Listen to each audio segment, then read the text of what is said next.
Hello, thank you all for joining us today for our 7th webinar in an 8-part series for the Berkeley Master Plan. My name is Erin Schluto, and I'm the Community Development Director with the City of Berkeley. With me today is Megan Mason-Minnock, Planner, and Ben Carlisle, Principal Planner from Carlisle Wortman Associates. As you may know, we are updating the Berkeley Master Plan from its current version, which was adopted in 2007. A lot has changed in Berkeley and the world since then, so it's important to keep that guiding planning document current and reflective of the needs and goals of the community. One of the most important components of updating a master plan document is getting community member feedback. That includes business owners, property owners, residents, etc. Prior to the global pandemic, we began a robust and extensive community engagement strategy to get the thoughts and opinions of Berkeley residents. This included visits to all city boards and commissions, PTA groups, moms and dads clubs, visits to Berkeley High School and Oxford Towers, and setting up booths and activities at the many community events throughout the summer, Berkeley Days, Cruise Fest, and more. Unfortunately, those engagement activities had to be canceled, but we did not want to stop the forward momentum and the wonderful feedback we were receiving from the community. So we had to think outside the box and devise an entirely new engagement strategy. This 8-part series will examine a new topic each session. For your convenience, the sessions are being recorded and are available on YouTube, so you can recommend to your friends and family to watch at their leisure. Thus far, we have tackled some hot-button topics: parking, gathering spaces, stormwater utilities and green infrastructure, and corridors. Today, we are talking about housing. The webinar series will be led by a 3-person panel, including myself, Megan, and Ben. Carlisle Wortman Associates has been retained to assist the City of Berkeley with updating the master plan and leading these community engagement activities. If you have questions during the presentation, you can type your question into the Q&A box at the bottom of your screen, or you can use the raise your hand function after the presentation has concluded and ask your question directly to one of our panelists. And now, without further ado, Megan? Thanks so much, Erin. I'm going to share my screen, and we'll talk housing.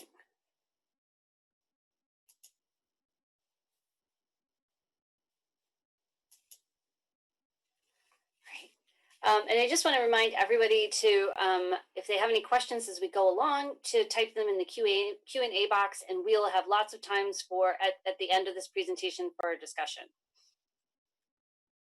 During the master plan, we've been using what we call the 3 whats method, where we analyze with you, the community, what's important to our community.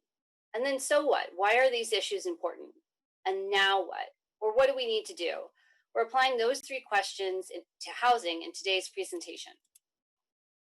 We chose to have a session on this topic because we heard several things about housing since starting the master plan process. First, you love your neighborhoods, especially the quality of the housing, your great neighbors, but also the affordability, which feels a bit threatened sometimes by the new single-family homes that are being built within the neighborhoods. Second, as a community, you've recognized the need for different types of housing, but as of yet, you have not quite been able to figure out where to put that types of housing and get community agreement on different types of housing other than single-family homes. The timeline on this slide shows how Berkeley was built, and it was built mostly as single-family homes. Between 1910 and 1920, the last of Berkeley's farms were sold and turned into subdivisions, and by 1927, the infrastructure of the municipality, sewers, water, sidewalks, and streets had been built. The Great Depression brought the growth in Berkeley to a grinding halt, and Berkeley continued to struggle up until the start of World War II, but afterwards, there was another surge of growth for the city. In 1940, suburbanization and the post-war boom economy drove significant development in the area, as you can see by the photograph of 12 Mile in the center of this slide from the late 1940s. We also want to give a special thanks to the Berkeley Historical Museum for the black and white photographs on this slide. And so, your city continued to develop and reached a peak population of 23,375 in 1960. So what does that all mean? Well, it means that you're a 21st century community, but you were designed and built in the 1910s and the 1920s during a building boom. And also, you were built as single-family plats. And by single-family developers who had different intentions. But they were really looking at what they could build and what houses they could build as quickly as they could, and not necessarily on some things not necessarily on some other things like parks, schools, and commercial corridors and downtowns. So what that means is, in terms of what's going on today, current land use, the map and the pie chart that are on this slide that show the types of land uses show that your community is mostly single family residential. The data on the map was done by a windshield survey and then was double checked with the city assessing codes. And then, as you can see, predominantly yellow or single family. Now, when in the pie chart we take the colors out, except for multiple family, you can see how the multiple family is really a small part of that overall land use in Berkeley, a little more than 2%, which is in fact about the same amount that's dedicated to parking lots. But also you can see it in proportion to the single family, where it's 2% either of the acreage of the city, and single family is 73%. So what does that mean? It means that there's limited housing options in Berkeley outside a single family home. 86% of the housing units are what's called single family detached, so what you think of as a typical house, and 5% of the units are in a building with 50 units or more, namely probably Oxford Towers. And there's a very little of what's called the missing middle housing that's shown in this graphic, such as duplexes, triplexes, apartments, bungalow courts, townhouses, multiplexes, or even live-work units where that typically happen on a commercial corridor or in a downtown, where there's commercial on the bottom, there may be office in the middle, and apartments on top.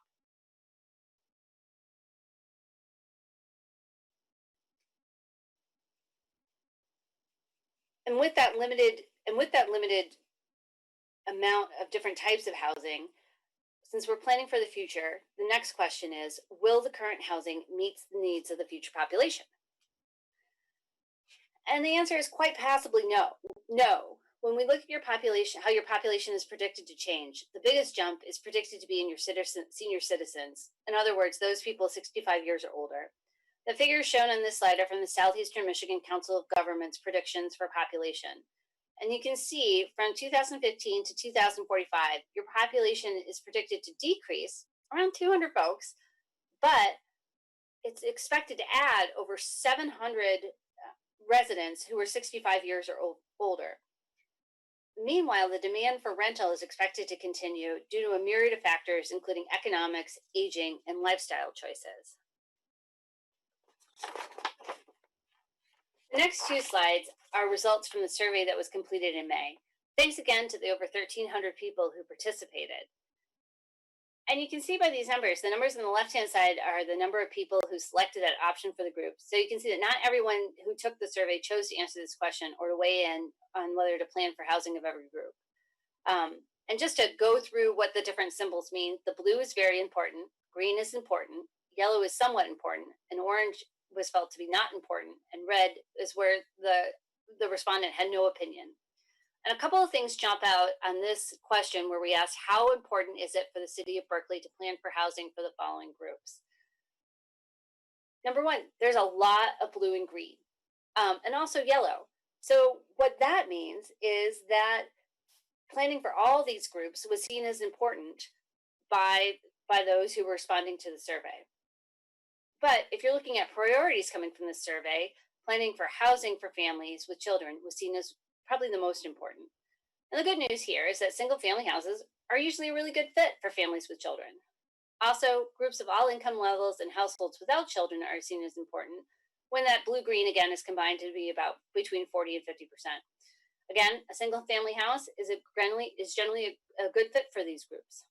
Interestingly, though, around 60% felt it was important, either in the blue or the green, to plan for housing for seniors, and the same percentage felt it was important or very important to plan for housing for the disabled. Both of those groups often need in-home care, experience mobility issues, i.e. they have some trouble walking, getting up and down stairs, which can be challenging in a single-family home, and may not want to or be able to maintain the yards typically associated with a house. Both groups can stay in a single-family home, but they often need a lot of services to make it work. Other types of housing that are often more attractive for these groups, like apartments like Oxford Towers, or it could be attached units with a bedroom, kitchen, and laundry all on the same floor, and outdoor areas that are taken care of by an association or a management entity. Now, when we ask how important is it for the city of Berkeley to plan for these different types of housing, you can see a big change from the previous slide. Instead of mostly blue, green, and yellow, very important, important, somewhat important, there's mostly orange, i.e. not important, except in the case of single-family housing. Almost 83 responded that planning for future single-family was very important or important. So the master plan should talk about single-family housing. However, that type of housing is really often not suited for those groups, seniors and disabled, seniors and disabled that were seen as a priority in the previous question, and things that might appeal to them or better meet their needs. Accessory dwelling units, which are often nicknamed granny flats, to all types of multiple family, were seen by the respondents in the survey as not important by some significant percentages. So what that tells us is we need more conversation on where the types of housing, which would be helpful and attractive to seniors, the disabled, and other groups could go in Berkeley, while still maintaining the strength of your single-family neighborhoods. So let's dive into planning for single-family housing. Berkeley has a variety of single-family homes, a smattering of which are shown on this slide. They range from single-story homes, two versions here seen on the ends, to larger two-story homes, some that were built decades ago, and some that were built in the last decade or the last few years. A concern that we've heard is that the new houses being built in the neighborhoods are too big and don't fit. Where there's a lot of things you can do, there are some realities that we can't plan or zone our way out of. First, new builds are generally making their basements taller than in the first floor, so the first floor is higher for a livable basement, and also making it higher due to the basement flooding that's been seen in Berkeley. So if you can see this little yellow line here, that shows where from the grade to the porch or the first floor, where it starts. And you can see on this new build, it's significantly higher than the one over here on the older house that's right next door. The red dashed line shows the first floor height on each house. And you can see that there's a marked difference between those. And there's a couple of reasons for those. First, modern homes on the first floor are a minimum of 9-foot ceilings, and sometimes 10, whereas most of your original homes, when most of your original homes were built, industry standing was 8-foot ceilings. So just to begin with, you have a foot difference. Second, floor joists, the material that the floor is laid over, are now engineered and are generally 14 inches thick, where back in the day, they were 10 to 12 inches thick.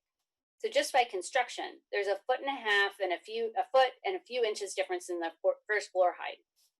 Plus, as you can see, this new build is 2 stories next door to a 1-story home. Your classic Berkeley bungalow is not likely to be built today because whether it's a 1-story or a 2-story home, a house needs a roof, a foundation, a furnace, kitchen appliances, and generally folks find that it's more cost effective to build a 2-story home. Adding to the disparity in the height is the roof pitch, and that's the angle, that inverted V at the top. So you can see here that this is generally is a different angle from here, and that again, and you won't see a new build that has a roof pitch like this, generally because that's not the industry standard today. But there are some things so what can the master plan do, or later, what can we do with zoning? First, you can put priorities, policies, and programs in the master plan to keep people in their homes. These range from helping from lawn care to mortgage assistance to just great city services, which you have, and maintaining them, and also maintaining city streets and parks, and everything that you can do to make Berkeley neighborhoods a great place to live.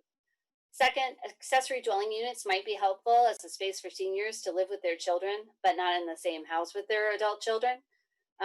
Also, as we've discussed previously, any programs or requirements for trees, rain barrels, rain gardens, or other green infrastructure to keep water out of basements is a plus, and also to minimize water runoff onto adjoining lots. Finally, in the master plan, you can lay groundwork to change zoning to limit the height and or size of new houses and the amount of impervious surface. However, when you're looking at any of these options, we should discuss what the city can afford to do, but also what the community would support. We also need to talk about multiple family, or i.e. other types of housing other than single family, and where it can go in addition to maintain what you already have. And what we need to figure out is where this missing middle can happen in Berkeley. Is it limited to your high traffic corridors that have a variety of land uses, like 12-mile Coolidge and Woodward? What about 11-mile? Would any of these types of houses be appropriate there? Duplex, triplexes, apartments? And also, if it looks like a house, but it's not a house, like a duplex, can it go in Greenfield? We know you've had that discussion once and it didn't go well, but are there circumstances where something else could be added to Greenfield, or should that just remain a single family area? Can buildings be reused, maybe former schools or churches, as multiple family housing? If so, where and how? Also, could there be mixed use where there's first floor retail and second floor residential in different corridors as well? So where would those be? What would that missing middle look like in those instances? For instance, what would be the height? No more than 2 stories, in some cases 3 stories. And again, like our single family discussion, there are certain realities that we need to keep in mind. Housing may not work on corridors without other adjustments, such as parking. We need to be aware of community support for and against certain types of housing, but also what type of housing is needed by different populations in the community. And sometimes those aren't met by single family homes. Really, there's no magic bullet for this, but rather a need for community discussion and decision with a give and take solution. In terms of our upcoming schedule, it includes our last webinar in this series that's on June 30th, where we'll share our draft vision, mission, and values for the master plan overall. In addition, we're having weekly online drop-ins via Zoom, where people can ask any questions they want or respond to comments or provide any additional insight. Our next one is this Friday at 4 p.m. The times of those vary, so please check out the master plan website at berkeleymish.org/masterplan, and master plan is all one word for the schedule. Finally, we really want to hear from you. Listed on this slide are various ways to get in touch with us and give us your thoughts, including emailing us at masterplan@berkeleymish.net, mailing suggestions to City Hall, and also leaving a voicemail at 248-658-3327.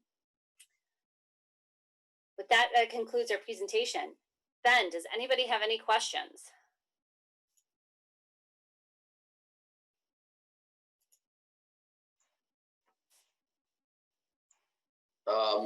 Megan, no questions have come in, but please feel free in the audience to raise your hand if you have a question, or feel free to type in any questions. We are here to listen to your thoughts or answer any questions you may have on what was discussed. Well, Ben? Yes? I have a question for you. Okay. All right. I know that, you actually talk to developers, single family developers and multiple family developers a lot in a lot of different communities. So how do they choose where to build, and what do they consider when they're looking to build different types of housing? What are they looking for in a community?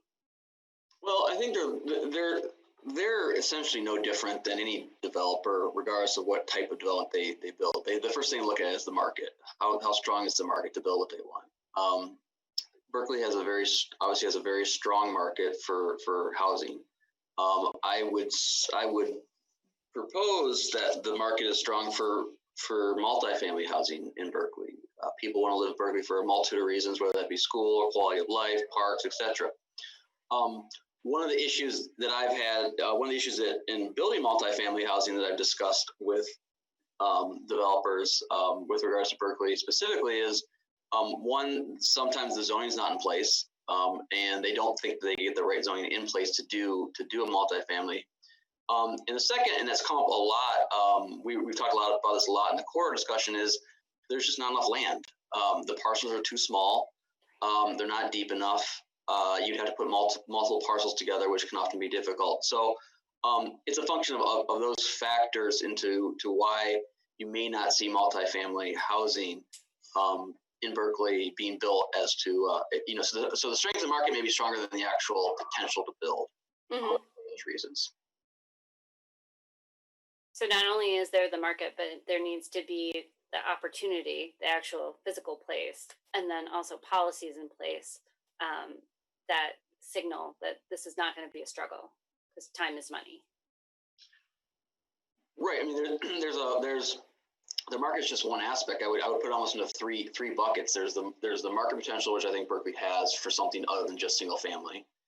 There's the zoning, is the right zoning in place in the right spots.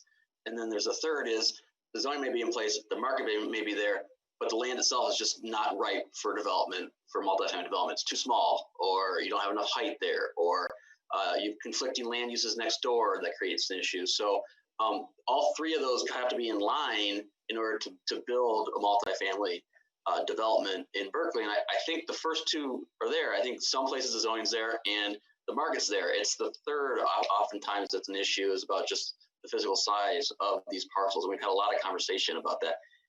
In part and parcel, that also is the requirement to put parking in. Parking takes up a lot of area, and if you have very small parcels, it's hard to put in parking in addition to the building itself. So maybe you find it easier to build multifamily in Royal Oak or Southfield or surrounding community rather than put multifamily in Berkeley. Aaron, did you have any thoughts on that you want to add? No, I mean, I think you hit that right on the head. You know, we have a lot of smaller parcels here in the community, so it does make building difficult. So even if we did, the properties that are zoned for multifamily housing right now, they are limited by the acreage of the parcels themselves, because there isn't sufficient area for parking. And that's going to be a big one, because we certainly don't want to alienate where people can park and anything like that. So that has been one of the major hiccups for sure. Yeah. Megan, you talked a lot about missing middle. Yeah. But can you go a little more depth about really what that means and what it is, and how it may apply to Berkeley itself? Right. Well, it's called the missing middle because lots and lots of communities don't have that type of housing. You are not alone in terms of being primarily platted or designed as a single family neighborhood community. And so, but those houses, those different types of housing, which are a whole range, anywhere from a duplex to a 6-story apartment building, are that range of missing middle. And what you can do is to think of those as a menu of options into where they would fit. So a duplex might easily fit and work in a single family neighborhood. But an apartment building that's 4 stories is probably not appropriate. But that could go on a corridor. There's also a whole variety of things where the housing may look like something that is different than from what it is. So I'm specifically talking about stacked ranches. And stacked ranches are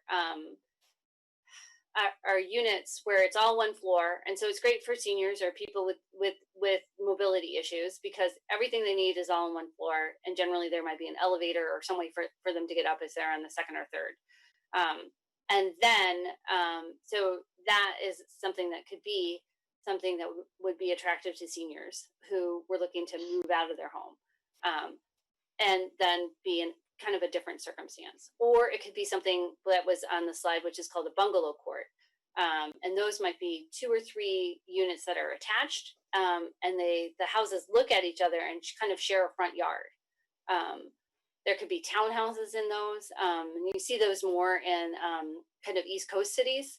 But those that were originally built there, we don't see a lot of them in Michigan, except for, there are a lot of new developments in downtowns that have those. So it's really a whole range. And it's not necessarily apartments, it's not necessarily townhomes. It's that, again, it can be anywhere from a duplex to 4 attached units to a small little bungalow court, to a 3-story building, 4-story building, 5-story building. Yeah. The way I like to think of Missy Middle in some respects is a lot of times when people think of apartments or multifamily, they think of a much higher or denser product, and this is the multifamily housing product, but it's much more scale, similar to single family. So It's not uncommon in the communities all around the country that are like Berkeley, where maybe on the corner, instead of a single family home, you have a duplex, or you have a triplex or a quad or a row of townhomes. So it's not unusual to mix some of this middle missing housing in with your existing fabric of your single family. I'm not saying that that's appropriate for Berkeley, but a lot of communities like Berkeley do have some of that housing pattern in housing stock. So it's multifamily at a much more single family scale and fabric and feel. So that's a great way to put it, Ben. Yes, it is. So, Kristen jumped in with a really good question. And it goes actually back to our last discussion about the parcel size. Is having said that, which I assume means the parcel size issue, how do you address the shallow parcel depth and encourage parcel assemblage?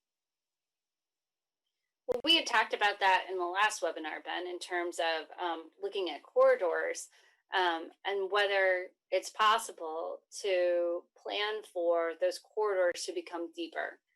And so you gave a great example on 12 Mile, correct? Mm-hmm. Where at one point the one lot was very shallow, and then one lot was much deeper. And really, what it was is it went 2 or 3. It went 2 like residential lots, that entire block, back into what had been originally platted as a neighborhood.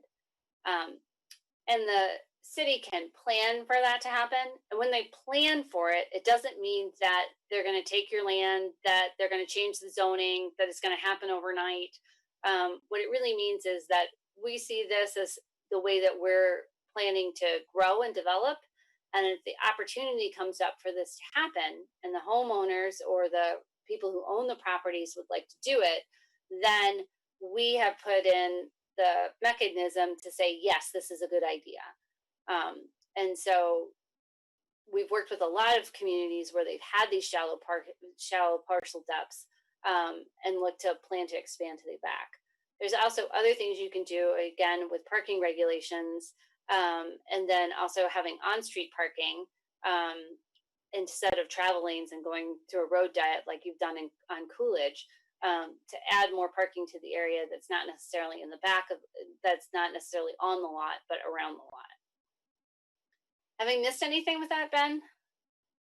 No, I just think, Kristen, you nailed maybe not the $1 million question, but the one of the most significant questions that we're considering as part of this discussion. Because in the survey, we spent a lot of time on this in the corridors, and it applies not just for multifamily, it applies to any type of development on the corridors. In the survey for the corridors, there was a constant theme of mix of uses. So you want restaurants, you want retail, you want entertainment, you want true mixed use, which is retail on the first floor and office and/or commercial or residential above. You talked about a lot about walkability. You talked about placemaking. The problem is, we talked about, is most of your lots on these corridors are literally 100 feet deep by 20 to 40 to 80 at the most feet wide. By the time you develop that and put a building on there, you can't get anything more than maybe 1 story and a limited amount of parking in the back. I've said this before, and you'll hear me say this a lot through this process, is we're not creating more land in Berkeley. So we're not going to pull out a magic bullet and just have more land. So you've got 2 options if you want the corridors to develop for anything other than what you have right there. And that's either you go up, but that's limited by the required parking issues and just like the lot depth and width we talked about, or you talk about planning going a little bit deeper into a parcel depth. So you actually plan for maybe 1 or 2 or 3 parcels deeper in the corridor for alternative uses than what they are now. We've done that in a lot of communities. It's a very difficult conversation to have with the community. It's not, as Megan said, it's not as if we're taking their property by any means. It's simply we are planning for other uses potentially for those properties in the future. But if Berkeley wants many of the things that it says it wants in the as part of the survey, these are the kind of difficult conversations that the community must have. And so there's no magic bullet to this. It's a community conversation about what's appropriate. And some of the strategies that are on that we talk about on 12 Mile are probably not appropriate on 11 Mile or appropriate on Coolidge per se. And some may work on certain parts of 12 Mile and may not work on all of 12 Mile. So if this is something the community wants us to explore, we would do it more strategically, pick out potential locations, and so that it's just not a hammer to the corridor. It's more of like one of those, those sculpture chisel things that they use. So it's a little more precise, and hopefully it would be in partnership with the community, not in opposition. So it was a long, blowhard answer to there's no perfect solution. So Ben, I have a follow-up question to that. Why wouldn't somebody park underground?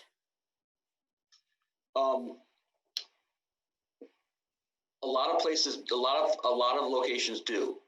In much more urban areas where land values are so expensive, they park underground. So you'll see that in many cities. So Ann Arbor has a lot of underground parking locations. Detroit does. But it's very expensive. It's more common to go up in terms of structures than go down in terms of underground parking garages. Also, a lot of people don't like building underground parking garages because people don't feel safe in underground parking garages. So those are 2 reasons to do it. And here in Berkeley, I don't think you do it because simply you just don't have the lot area to do that, and it's not economically feasible. It's more potentially likely that you would put, maybe 4 or 5 parcels. The city would put 4 or 5 parcels and actually build a small garage than it would be to do any underground parking here. And I don't think that was not something that the community was in favor of, was building a parking garage. Mm-hmm. Okay. Yeah. So we talk a lot about housing and potentially housing on the corridors. What are some things that we need to think about in terms of transition and buffering from other land uses? And mostly I'm talking about single family land uses.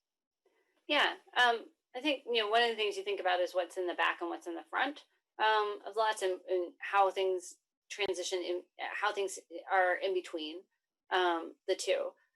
So a lot of times you'll see that in between multiple family and single family, or a mixed use type of situation, there'll be a requirement for a wall or shrubs that are a certain height. The other thing that you get into also is when a building is getting taller than the building next door, and there's windows out the back, are privacy issues to look at. If for the single family home, is their privacy in their backyard protected? And again, that goes into looking at it in terms of, is there appropriate screening? Where are windows placed in relation to that? And you can have some regulations about that, but also I think in your zoning code, in the master plan, you can talk about it generally and look to see where you have more area to kind of back things away from each other. But I think also in a situation like Berkeley, where everything is, we're not, as Ben said, we're not creating more land. We might be changing the land uses to give the ability to look at things at a site-by-site basis and bury things so that's appropriate for that particular instance. What would you say, Ben? I mean, I think you hit it. It's ensuring there's enough, buffer, whether that be buffer via a wall, which a lot of people don't like, but landscaping, and some more transitional element where you may have parking as a separation between a building and a separate property. But I feel like I'm a totally broken record when I keep saying this. If without the parcel depth, you can't get a proper transition. There's just not enough land. and you'll see on your corridors, the alleys are, lined with a wall adjacent to single family residential, just because that's the easiest way to limit amount of space. That's the easiest way to separate two living uses is a wall. They say fences make good neighbors. I don't know if walls make good neighbors. So, something to think about. Lisa had Lisa had a great question. She says, I believe there's hope that multifamily would have developed along Greenfield. Any thoughts as to why that hasn't panned out? I have a theory, but I want to see, Aaron, do you have an idea, or have you thoughts on that? Well, I'd love to hear your theory on that. I know that there is one multifamily duplex that is in construction right now, closer to 12 Mile. There was one, I believe, that had been approved and just never followed through. But I'd love to hear your theory. Okay, you want to talk about a broken record? It's due to the existing parcel configuration is my guess, and so for two reasons. One is, if you look at your zoning map, for the most part, the Greenfield zoning district is one parcel. There's only one parcel deep. It's the parcel that fronts only on Greenfield. So that being said, it goes back to my earlier issue is not deep enough to do any multifamily housing there. You may be able to do some duplexes. You maybe townhomes in a limited amount, but it's just really not deep enough to make it economically feasible. Part and parcel of that is you've got these only one parcel deep, but then you've got these rows of multiple single family parcels in the common line. So you could talk about lot consolidation, but when you're dealing with 4 or 5 single family home property owners, it's very difficult to buy them all out, right? So the middle, you get 2 on each side, but the middle one doesn't want to sell. Well, you're stuck. So it's a lot more difficult to consolidate smaller parcels where there's multiple owners. And so I think for those reasons, it's just very difficult to put all those together and to do a multifamily. The other thing I would say is that it may be difficult to get driveways in and off of Greenfield because of traffic speed to meet a multifamily housing requirement. So that being said, you would need an alley, or you need rear yard access, or another lot access. So again, if most of your zoning for Greenfield that allows for multifamily is only one parcel deep, you can't get an alley back there too. So for those reasons, that's why we really got to think strategically about how deep these corridors are in terms of land massing to really make changes. And it's really just a matter of combination of economics. It's real expensive to put these parcels together, and 2, just physical limitations. They're just not big enough to begin with. I completely agree with that. And when you look at some other communities, again, they have that bigger lot on the corner, and that becomes the duplex, or they have larger lots in some areas rather than others, like boulevards, and some of those then have transitioned into duplexes or into kind of group living or apartment type situations. You don't really have that. You do have some bigger lots, but that's generally like one plat and neighborhood, and that has a character that's not going to get, that's set. And so these types of interventions to create more housing aren't necessarily going to work. So you kind of need to listen to what the parcels are, listen to what the street is, and then also see what those neighborhoods are.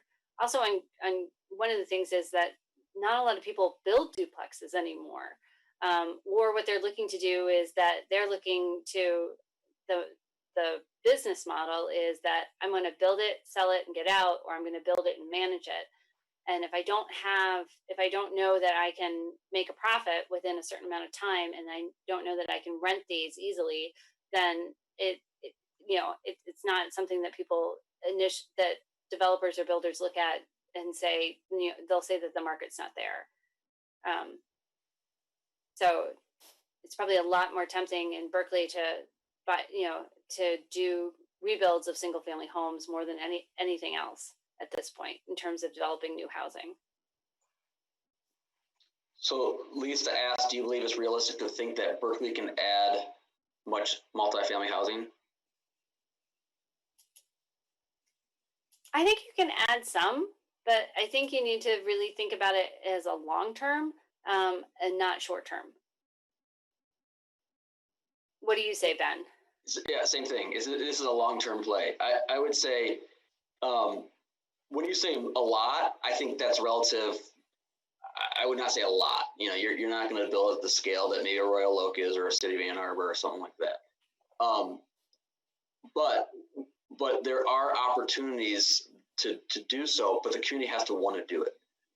Right now, as the current configuration of both zoning and the other issues we talked about, it's going to be a lot more difficult. That's just the flat out the truth. However, if this is important to the community and the community desire, there are strategies and actions that can be taken to both encourage it and incentivize other forms of housing. But the other thing too is, and we've seen this a lot of other places, we will plan for something, potentially put the zoning in place, but it literally takes 5 years for the market to respond. It takes them a while to figure out how it's all going to work. It takes a single family property owner that's had their house reclassified to another use to figure out that their house is worth a lot more money than a single family house, and that they want to cash in on that. It takes a long time to put multiple parcels together because of multiple ownerships. So this is not a short-term strategy. This is a long-term strategy that would take, probably realistically, to see anything of significance, it would take 5 to 10 years to actually come to fruition. This is not a short-term strategy.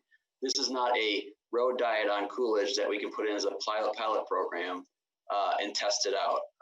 This is something that's a much longer play that you may see 5 years down the road. You may say, well, this didn't work. Well, maybe in between that 5 and 10, you see a lot more changes and give it time. But again, yes, I think you could do multifamily in Berkeley. I think there needs to be some changes into what the community would want and accept to do that, though. The other thing to consider also is adaptive reuse of buildings that may be in neighborhoods, near neighborhoods, or on corridors that could become some sort of housing.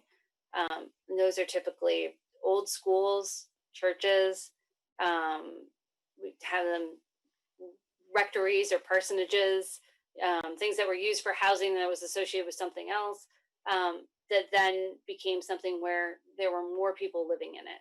But if you look at a structure and it fits with a neighborhood, and that use is no longer going to be there, then what could it be? And you know, if this was something of value, and you said that you wanted to have more types of housing in Berkeley, that adaptive reuse is an opportunity to look at.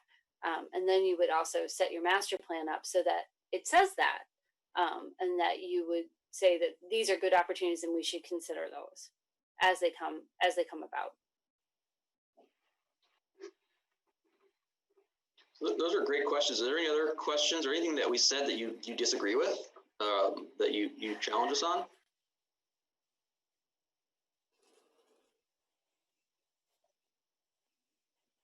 And we can unmute your mics too if you want. Just raise your hand and let us know. Raise your hand.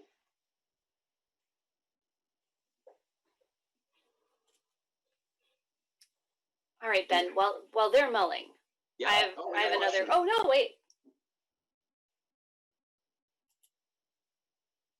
All right. I do think multiple family housing is key and essential, but I'm curious what we can do as a city to fill the gap in the short term. If multiple family housing is long-term strategy and we're facing those changing demographics, that means seniors have to move out of their single-family homes because maintenance is too difficult. Are we thinking the city should be incentivizing home improvements to age in place?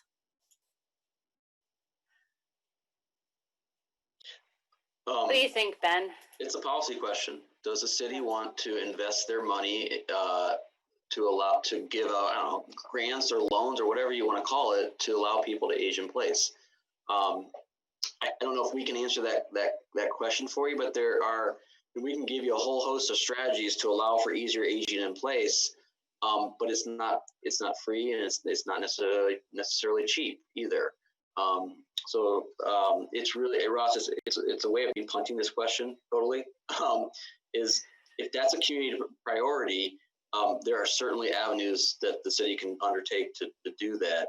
But again, it's not free, and it does take some investment on behalf of both the individual and the community.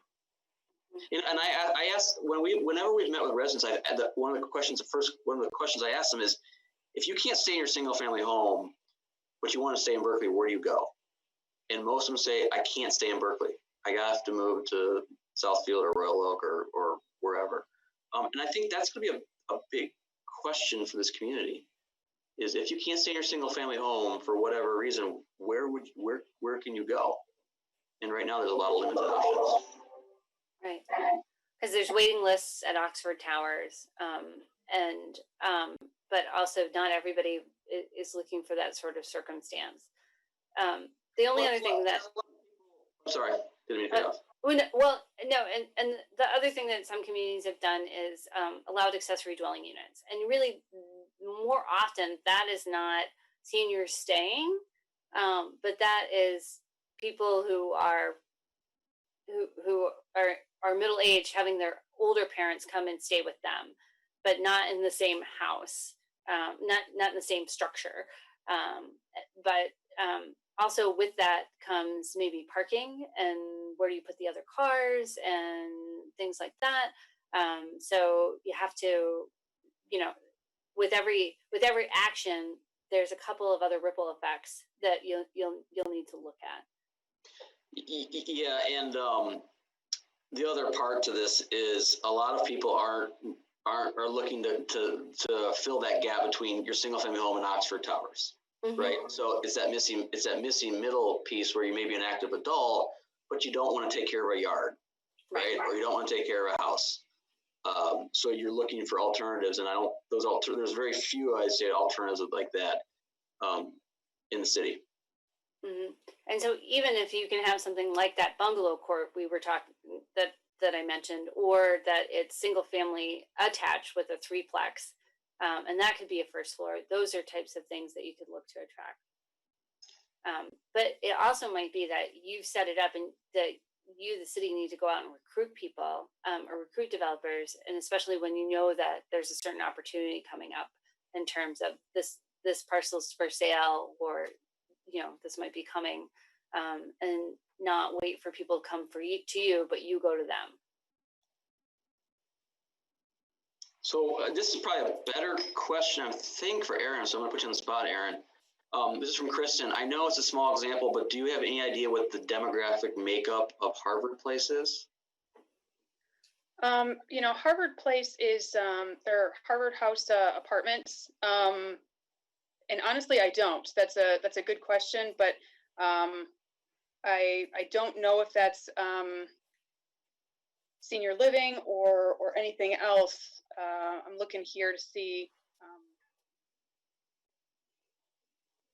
but no, it doesn't seem to be that it's geared strictly towards senior residents, but it is an apartment complex. There are 2 floors on there, and judging by the exterior, it doesn't look like there's an elevator. So if there was someone who needed to use the 2nd floor and wanted to, is in an aging situation, that would not be an ideal place for them to go, because there are limited number of apartments that could be used on the main floor. Oxford Towers does have an elevator, which allows for the vertical use of that building without relying on the staircase. Another thing I'll mention in terms of housing, especially along your corridors, when you're looking at mixed use, so retail on the bottom and housing on the 2nd or the 3rd floor, is that may not be an ideal situation for a senior either, because again, the elevators are expensive, and unless there's a bunch of them connected, it's not going to make financial sense to bring those all together. But those additional residents who are right there really help with making a lively 24-hour or a lively place, and also bring and drive more retail. And that's something that we've heard over and over again in the survey, but also in focus groups, that people want more on these corridors. They want more variety of things. But, Ben can talk more about it, but it's a chicken and egg situation in terms of what brings different retailers in, and what they're looking for and the numbers that they track to come in. But to have that kind of downtown living is something that also brings it makes for a livelier area. They track where Starbucks goes, and then they follow. Yeah. Megan, we're kind of getting close to the end of the hour here, and if does anyone other questions? I'll just ask the last one. In a lot of communities we go to, we talk about people. There's a preconceived notion that multifamily or missing middle doesn't look as visually appealing as single family, and it's not as aesthetically pleasing or quality materials. What can we do to address that, either through the master plan as well as the potential zoning ordinance in the future? I think in the master plan, you can say that you want it to be the same quality, you want it to be the same character as what Berkeley is. And then, I think also, and then you can implement that in the zoning with design regulations, be it type of, amount of brick or type of siding or, amount of windows having porches, entrances where they are, things like that. And requiring those things in the zoning. And you want it to be the same character. And unfortunately, when people think about multiple family or they think about density, they often go to the worst that they've ever seen or the worst that they've experienced. And so they have a negative feeling associated with that. And what you can do as a community is kind of describe what your standard is in the master plan. And then in the zoning ordinance, you can set the bar. Yep. Yeah, and that goes along the same thing with the transition and the buffering that we talked about earlier. That's where you would put in the requirements for the wall or the landscaping to make sure that it fits more with the neighborhood character rather than just go multifamily, single family, and there's a staunch difference between the two. So you can ensure that there's more of a transition there. Yep. There's no more questions, and Megan, we're pretty close to the end. Is there anything else you want to add or any questions? No, I think we've covered a whole lot today. And I think there's a lot more to chew on and discuss as we go forward. And we'll probably be bringing some different concepts back in probably August and September. And just so people know, we will, we want to thank everybody for participating. There's the webinar on June 30th, where we have a draft vision, mission, and values for the plan to discuss. And that's going to be a little more interactive, hopefully with a couple of polls within. And then we're going back to the steering committee and trying to find, we'll be readjusting our community engagement again. Based on changing circumstances, but also continuing these conversations and maybe honing in on a couple of things like housing, like the depths of corridors, and like parking. Okay. Yeah, well, I want to thank Ben, Megan. Thank you so much for leading us through another wonderful community engagement session. It's been wonderful having you here and walking us through some of these tricky topics, especially housing. So thank you very much and have a great night, everyone. Thank you. Thanks.